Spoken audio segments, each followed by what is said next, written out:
వెంకటేష్ మరియు అనిల్ రవిపూడి సమర్పణలో ఆహ్లాదకరమైన కుటుంబ కామెడీ డ్రామా చిత్రం సంక్రాంతికి వస్తున్నాం ఈ రోజు విడుదలైంది. దిల్ రాజు నిర్మాతగా నిర్మించిన ఈ సంక్రాంతి చిత్రం పెద్ద అంచనాలు మరియు అద్భుతమైన ప్రీసేల్స్ మధ్య ప్రపంచవ్యాప్తంగా జనవరి 14న తొలి రోజు మొదలైంది. చిత్రం యొక్క థియేట్రికల్ ట్రైలర్ ఈ కుటుంబ వినోదానికి అంచనాలను పెంచి దర్శకుడు అనిల్ రవిపూడి నేతృత్వంలో నిర్మించిన ప్రమోషన్లే టాలీవుడ్లోని అంతర్గత వ్యక్తులు మరియు ప్రేక్షకులను ఆశ్చర్యపరిచింది.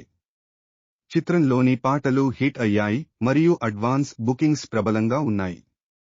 సంక్రాంతికి వస్తున్నాం వెంకటేష్ సినిమా ప్రీసేల్స్లో నందమూరి బాలకృష్ణ డాకు మహారాజ్ను మించినది. సంక్రాంతికి వస్తున్నాం అనేది ఒక కుటుంబ క్రైమ్ కామెడీ చిత్రం.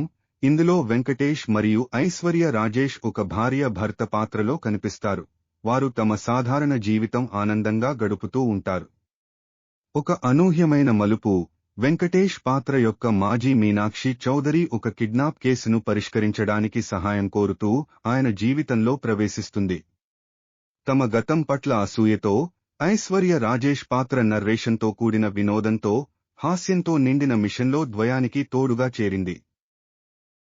వెంకటేష్ మరియు ఐశ్వర్య రాజేష్ జోడీ కెమిస్ట్రీ ఆకట్టుకుంటుంది. వెంకీ కామెడీ టైమింగ్, గోదారి గట్టు సాంగ్, గోదారి యాసలో Aishwarya Rajesh dialogue delivery, stylish పాత్రలో మీనాక్షి చౌదరి హైలైట్స్ గా నిలుస్తాయి. సినిమా చూస్తున్న ప్రేక్షకులు మొదటి రోజు మొదటి షో టికెట్లు బుక్ చేసుకుని డాకు మహారాజ్ మరియు గేమ్ చేంజర్ చిత్రాలను వెనక్కి నెట్టారు. 24 గంటల్లో 270,000 టికెట్లు బుక్ అయ్యాయి.